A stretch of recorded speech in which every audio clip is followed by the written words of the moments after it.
제가 아는 집사님 한 분이 있습니다. 우리 교회는 아니고 오래전에 섬겼던 교회 집사님이신데 사석에서 이야기를 나눌 기회가 있었습니다. 그분은 형제간의 사남매예요. 아들 둘, 딸 둘. 이분이 이제 장녀입니다. 근데 시골에서 자랐는데 그 사남매 중에 여동생, 남동생이 먼저 세상을 떠났습니다. 그리고 자기가 큰 딸이고 막내 남동생이 있습니다. 또 부모님도 또 일찍 돌아가셨고, 그래서 그 이제 누나죠. 큰 누나가 막내 남동생을 그렇게 사랑을 많이 해 주었습니다. 또 부모님 일찍 돌아가셨으니까 또 막둥이니까 큰 누나가 얼마나 애지중지하면서 동생을 많이 사랑했겠습니까? 많은 사랑을 베풀어 주었습니다. 그래서 이 누나는 못 먹어도 동생은 챙겨주고, 자기는 못 입어도 동생은 좋은 옷 사주고, 이제 그럴 정도로 많이 사랑으로 잘 키웠습니다. 근데 나중에 성인이 되었을 때에 그 동생이 이제 부모님의 재산이라든지 뭐 남는 것이라든지를 다 혼자 다 가로채 버렸다는 거예요. 이제 거기에서 오는 그 배신감, 누나로서 그렇게 많은 사랑을 해주었는데 혼자 독차지하고, 그리고 이제 누나를 배신한 그런 모습을 보면서 너무너무 속상해서 뭐 남동생이니까 뭐 어떻게 할 수는 없지만 속으로 막 괴로워하는 것이죠. 그래서 그 동생이 도저히 용서가 안 된다고 하는 그런 얘기를 들었습니다. 이제 저보고 이제 하소연을 하는데 제가 어떻게 뭐라고 얘기를 할 수 없잖아요. 자, 기도하겠습니다. 그러고만 지나갔는데 그 세월이 계속 지나가다 보니까 본인이 또 중병에 걸렸어요. 그래서 그 질병과 싸우느라고 고생을 많이 하셨고, 지금은 뭐 건강해지셨다는 얘기는 듣기는 했습니다만은 사랑을 많이 한 만큼 배신감이 큰 거죠. 오늘 말씀해 보면 아리엘이요 이렇게 나옵니다. 아리엘, 그 1이라고 써졌죠. 밑에 내려가서 보면 예루살렘을 가리킴. 예루살렘을 하나님께서는 아리엘하고 이렇게 별명을 붙여줬어요. 애칭이죠, 애칭. 이 아리엘이요, 나는 예루살렘아, 그런 뜻입니다. 그래서 하나님께서 예루살렘을 참 사랑하시죠. 에스겔 말씀해 보면 세상의 중심이라는 단어가 나요. 세상의 중심이 어딜까요? 여러분, 세계 지도를 탁 펼쳐놓고 보면은 그 세계 지도의 가장 가운데 어떤 나라가 있어요? 우리나라가 있죠. 우리나라에서 만든 지도는 우리나라가 가장 가운데 있어요. 그런데 외국에서 가서 보면은 유럽이 가운데 있고 우리나라는 저쪽 끝에 있습니다. 그러니까 다 자기 나라가 중심에 있다고 생각을 하는 거예요. 근데 성경에서는 세상의 중심이 어디냐? 이스라엘이래요. 이스라엘에서도 중심은 어디예요? 예루살렘이에요. 예루살렘에서도 중심은 성전. 성전 중에서도 중심은 지성소. 지성소 중에서도 중심은 속죄소. 속죄소는 이제 법궤 뚜껑을 속죄소라 그래요. 그래서 출애굽기 25장 말씀에 보면 내가 거기에 임해서 내가 너희들을 만나고 너희들에게 이를 말씀을 전해주겠다. 그러니까 세상의 가장 중심은 어디예요?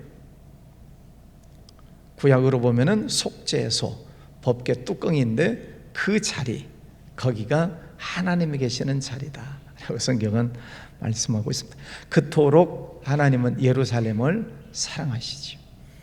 우리가 이 이사야서 말씀을 보면서 지금 이 예루살렘, 이스라엘을 중심으로 그 주변에 있는 많은 족속들이 있는데 그들이 하나님을 배신하고 우상 숭배하고 또 이스라엘을 미워하고 공격하는 것에 대해서 하나님은 그 주변에 있는 나라들을 경고하세요. 너희들의 죄, 하나님을 배신한 것, 또 이스라엘을 공격한 것, 그것들로 인해서 내가 너희들을 심판할 것이다 하고 주변에 있는 10개 족속들에게 심판을 경고하세요.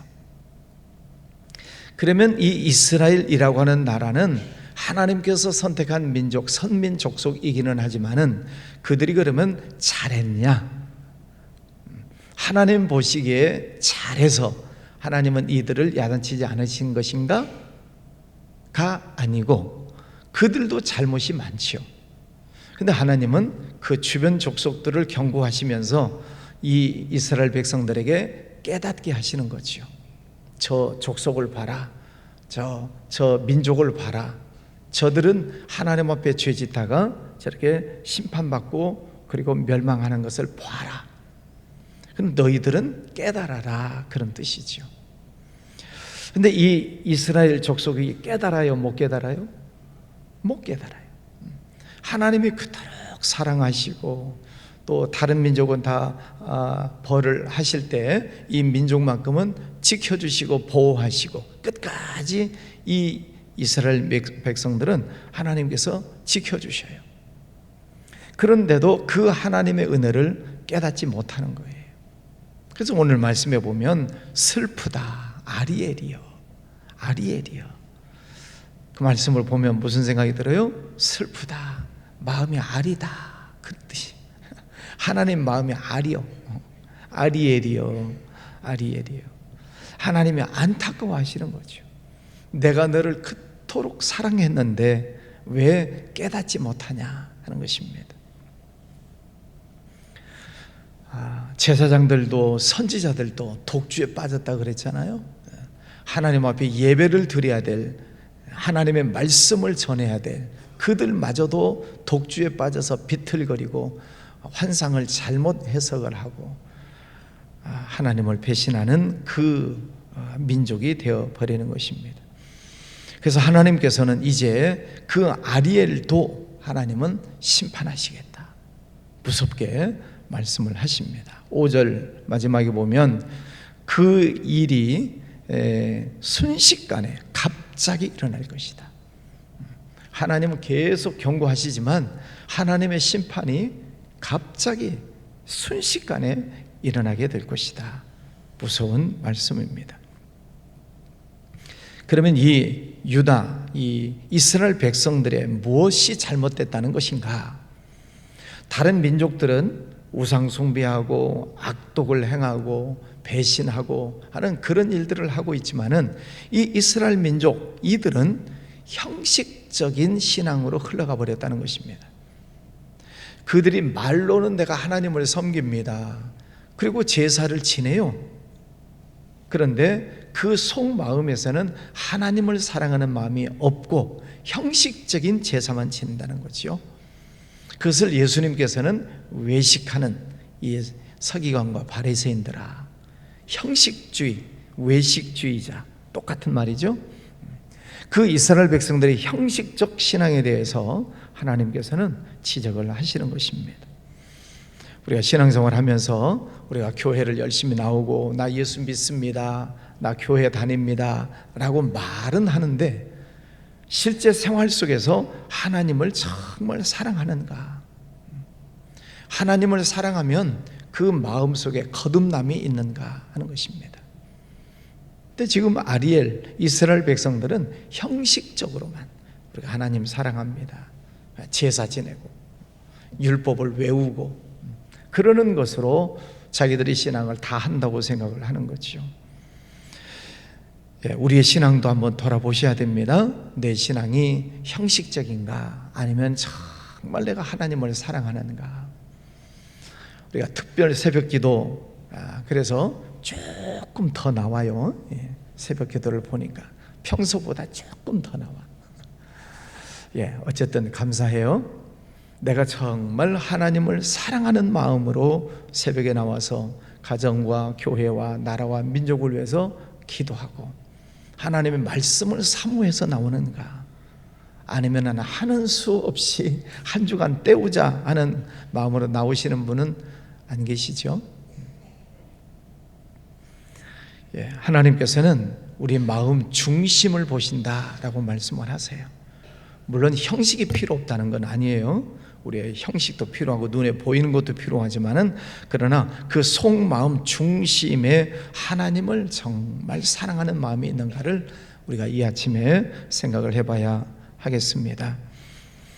9절 말씀에 보면 너희는 놀라고 놀라라. 너희는 맹인이 되고 맹인이 되라.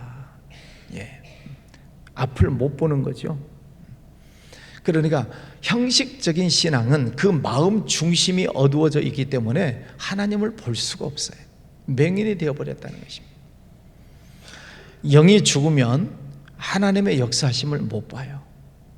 영이 잠자고 있으면 하나님의 음성이 안 들려요. 어쩌냐게 잘 주무셨죠? 숙면, 잠을 깊이 잘 주무셨나요? 잠자고 있으면 아무 소리도 안 들려요. 잠자고 있는데 눈 감고 자는데 뭐가 보이겠어요? 우리의 영이 잠들어 버리면 보이는 것도 없고 들리는 것도 없고, 그게 영이 잠자고 있는 거예요. 하나님의 말씀이 계속 선포되고 있지만은 하나님의 음성이 안 들려요. 그러니 신앙이 형식적 신앙, 껍데기 신앙, 쭉정이 신앙으로 변해버리는 것이죠. 10절 대저 여호와께서 깊이 잠들게 하는 영을 너에게 부어주사 너희의 눈을 감기게 하셨음이니, 하나님께서 죄짓고 마치 이 아리엘처럼 배신해버리는 그들을 잠들게 하는 영을 부어버리신다는 것입니다. 잠들게 하는 영이 잠들어 버려요. 그러면 은혜를 못 받아요. 왜? 하나님의 음성이 안 들리니까 은혜를 못 받아요.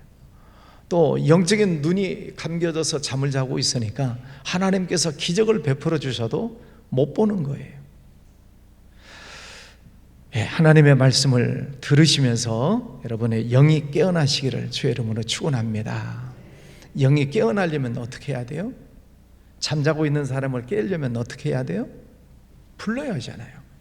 야, 일어나, 아침이다. 야, 빨리 일어나. 불러야 돼요. 그 부르는 소리를 듣고 깨어나야죠. 부르는 소리가 뭐예요? 하나님의 말씀이죠. 그래서 우리의 영이 깨어나려면 하나님의 말씀을 계속 들어야 돼요. 들으라 이스라엘아, 들으라 하나님의 말씀을 들어야 우리의 영이 깨어나고, 믿음은 들음에서 나는 것이니까 하나님의 말씀을 여러분 열심히 들으시기를 바랍니다. 여러분 믿음이 내가 요즘 믿음이 좀 약해졌다, 믿음이 좀 식었다, 게을러졌다는 생각이 드시거들랑 하나님의 말씀을 잘 들으셔야 돼요. 계속 말씀을 들으면 그 말씀이 나를 깨우치시고 깨닫게 하시고 깨어 일어나게 하시고, 그래서 우리 영이 새롭게 될 줄 믿습니다. 13절에 주께서 이르시되 이 백성이 입으로는 나를 가까이하며 입술로는 나를 공경하나 그들의 마음은 내게서 멀리 떠났나니 그들의 나를 경외함은 사람의 계명으로 가르침을 받았을 뿐이라. 말로만 하나님을 사랑합니다. 그렇게 지금 껍데기 신앙으로 변질되어 버렸다는 거예요. 누가? 아리엘, 예루살렘, 이스라엘 백성들이 입으로만 하나님 사랑합니다. 지금 이스라엘 민족을 우리가 유대주의자라고 그래요. 유대주의자들. 실제로 이제 그 이스라엘에 살고 있는 사람들 가운데 유대교인들은 그렇게 많지 않답니다. 50%도 안 된대요. 그러니까 이스라엘 사람들이라고 다 유대교인은 아니에요.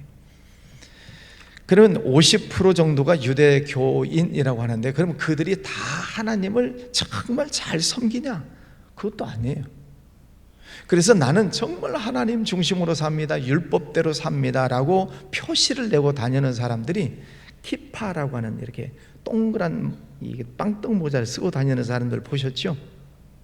양복 입고 평상복 입었는데 머리에다가 동그란 거, 이렇게 쓰고 다니는 사람들이 있어요. 딱 이만해요. 예, 키파라 그래요. 그래서 평상복 입고 머리에다가 이렇게 쓰고 다니는 사람들은 유대인들이에요. 근데 그 사람들보다도 더 지독한 유대인들이 있어요. 그 사람들은 검정 옷을 사시사철 입고 다니는 사람들. 검정 모자를 쓰고 수염을 머리를 또 이렇게 따서 내리고 검정 옷 입고 1년 내내 검정 옷 입고 다니는 사람들을 정통 유대인이라 그래요. 그래 이스라엘 가서 보면은 이제 키파도 없이 다니는 사람들 유대교인이 아니죠. 키파만 쓰고 다니는 유대교인, 검정 옷 입고 다니는 정통 유대인, 그렇게 구분이 되는데, 그러면 정통 유대인, 이렇게 저처럼 검정 옷만 사시사철 입고 다니는 정통 유대인들이 과연 하나님을 잘 섬기냐? 지금 무엇으로 바꿔졌다는 거예요? 말로만, 입술로만 하나님을 섬기고 그 마음은 멀리 떠났다. 저 오래전에 이스라엘에 가서 전도한 때가 있었어요. 전도 팀들 가서 막 전도지 나눠주고 하나님 예수님을 믿으시라고 실제로 경험을 했어요. 어떤 청년이 이렇게 자전거를 타고 오다가 전도지를 이렇게 들고 이제 막 나눠주면서 전도를 하는데, 뭐 저는 안 당했고 옆에 있는 사람이 당했는데, 자전거를 타고 가다가 팍 쳤어요. 전도지를 들고 다니는 사람. 그래 뭐 전도지가 막 흐트러 부러졌죠. 그러면서 너네 나라로 가라는 거죠. 예, 뭐 그 한 사람을 놓고 다 얘기할 수는 없지만 어쨌든 지금도 유대교인들은 예수님을 안 믿죠. 그리스도는 메시아라는 뜻이에요. 하나님께서 2000년 전 예수 그리스도를 이 땅에 보내주셔서 메시아를 보내주셨는데, 그 메시아이신 그 예수 그리스도를 지금도 안 믿어요. 그래서 여러분 텔레비전에 보면 그 통곡의 벽이라고 하는 그 성벽, 무너진 성벽 한쪽에서 검정 옷 입고 지금도 이렇게 몸 흔들면서 기도하는 사람들 보셨죠? 뭘 보내달라는 거예요 지금? 메시아 보내달라고. 2000년 동안은 흔들고 자빠졌어요 지금. 하나님은 이미 2000년 전에 메시아를 보내주셨는데 하나님의 말씀을 안 믿는 거예요. 이미 구약에서 예언되어진 예수 그리스도를 안 믿어요. 그러니까 지금도 메시아 보내달라고 흔들고 있는 거죠. 그들이 입술로는 나를 공경하는 것 같지만 마음에서 이미 멀어졌다. 너 아리엘이여. 하나님이 무섭게 경고하시는 것이지요. 15절, 자기의 계획을 여호와께 깊이 숨기려 하는 자들은 화 있을진저 그들이 이를 어두운 데서 행하며 이르기를 누가 우리를 보랴, 누가 우리를 알랴. 예. 겉으로는 신앙인인 척하면서 속으로는 엉뚱한 짓을 하고 있는 그들, 하나님은 화 있을 것이다. 근데 그들이 스스로 말하기를 우리가 하는 일을 누가 보랴, 누가 알랴, 하나님도 모르실 것이다. 지금 그런 얘기예요. 사람들이 못된 짓을 하면서 하나님이 어디 있느냐 그러잖아요. 집에 애기들이 이제 유치원, 초등학교 저학년쯤 되는 애들이 막 못된 짓하고 장난치를 치면 누구 모르게 하자고? 응? 집안에서 못된 짓 하면서 누구에게 들키지 않게 하자고 그래요? 엄마 모르게 하지. 엄마가 모르나요? 알면서도 모른 척 하지요. 애들이 하는 짓을 어떻게 부모를 속이겠어요?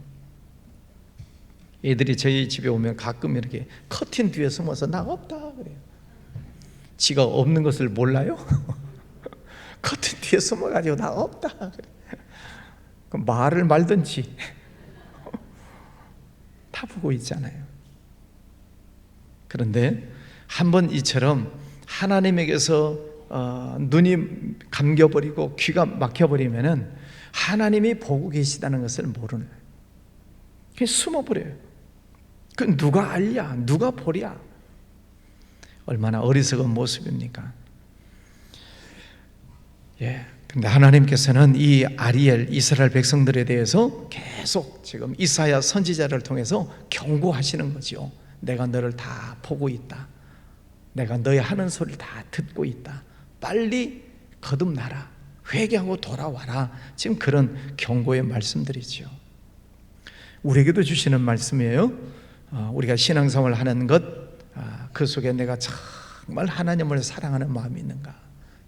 하나님을 정말 사랑하면 성경을 읽고 말씀을 가까이 하고 또 주신 말씀이 크든 작든 그 말씀 가지고 내가 순종하려고 애를 쓰고 하나님을 기뻐하는 것, 영원토록 그를 즐거워하는 것, 그것이 인생의 제일 되는 목적이다.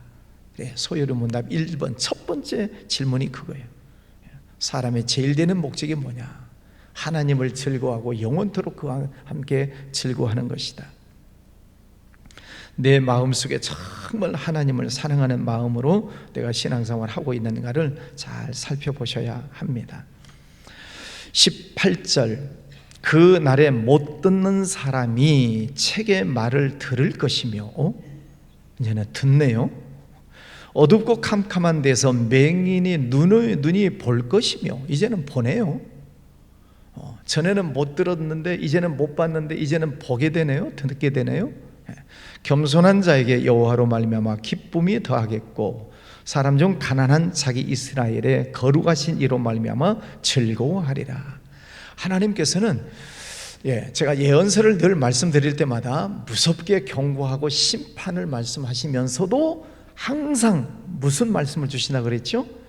소망. 무섭게 말씀하시면서도 항상 소망의 말씀을 주세요. 그래서 다시 회개하고 돌아올 수 있는 기회를 하나님은 주셔요. 그날이 무슨 날? 하나님의 말씀을 듣고 깨닫고 회복하면 그날 말을 들을 것이며, 이제는 귀가 열려서 듣게 되고 또 눈이 어두워졌던 사람들이 보게 될 것이고, 그리고 하나님으로 말미암아서 즐거워하게 될 것이다. 하나님의 은혜를 받으면, 하나님의 말씀을 듣고 깨달으면, 성령이 충만한 은혜를 경험하면 이제는 말씀이 들려요. 하나님의 역사가 보여요. 그래서 찬양하고 즐거워하는 것이지요. 우리 성도님들의 신앙이 그런 깨어있는 신앙이 되시기를 주의 이름으로 축원합니다. 마지막 24절, 마음이 혼미하던 자들도 총명하게 되며 원망하는 자들도 교훈을 받으리라. 그날 하나님의 은혜가 임하는 날, 성령 충만한 은혜를 받는 그날 혼미하던 자들이 총명하게 된다. 이것이 하나님의 은혜구나, 이게 하나님의 축복이구나 깨닫게 된다는 거죠. 오늘 우리가 또 새벽에 주님 앞에 나왔습니다. 늘 하나님의 말씀을 들어야 우리가 깨어나요. 하나님의 말씀을 가까이 하시고 여러분 마음 중심으로 하나님을 사랑하는 그런 우리 성도님들 되시기를 주의 이름으로 축원합니다. 기도합니다. 거룩하신 아버지 하나님, 감사합니다. 아리엘, 예루살렘, 이스라엘 백성들, 선민, 하나님께서 그들을 택하시고 많은 은혜를 주셨습니다. 축복해 주셨습니다. 지켜주시고 보호하여 주셨습니다. 그러나 그들이 하나님을 배신하고 형식적 신앙으로 흘러갔을 때 하나님은 마음 아파하시면서 너 아리에라, 아리에라 안타까워하시는 하나님의 마음을 보았습니다. 그러나 또 하나님께서는 회개하고 돌아오면 다시 보게 될 것이고 듣게 될 것이고 다시 총명이 돌아올 것이고 하나님 앞에 즐거운 삶을 살 것이라고 소망의 말씀을 주셨습니다. 오늘 이 말씀을 마음에 새기면서 우리의 신앙을 다시 한번 돌아보고 늘 깨어있는 신앙, 늘 깨닫는 신앙 되게 하여 주시옵소서. 오늘도 주님 앞에 엎드려 간구합니다. 성령 충만한 은혜를 허락하여 주시옵소서. 가정과 자녀들 믿음 안에서 잘 알곡 신앙으로 성장하게 하여 주옵시고, 또 몸이 연약한 이들, 질병과 싸우는 이들 하나님 힘 주시고 능력 주시고 성령의 능력으로 치유하여 주셔서 깨끗하게 고침받게 하여 주옵소서. 우리 몸을 연약하게 만드는 더러운 질병들 예수 이름으로 명하노니 더러운 것들은 다 떠나갈지어다. 예수 이름으로 더러운 질병들은 다 사라질지어다. 주님, 예수님 이름으로 선포할 때마다 기적이 일어나게 하여 주시옵소서. 우리 교회 모든 성도들 늘 깨어 일어나 진짜 신앙생활을 하게 하여 주시옵시고, 또 이 나라도 하나님 지켜주셔서 다시 이 나라가 하나님 앞에 쓰임받는 나라가 되도록 정치가 안정되고 또 경제가 회복되는 은혜를 허락하여 주시옵소서. 해외 나가 있는 선교사님들 건강하게 지켜주시고 선교 지역 곳곳마다 축복하여 주옵소서. 기원 예물 드리는 손길 받으시고 복 내려주시기 원하옵고 예수님 이름으로 기도하였습니다.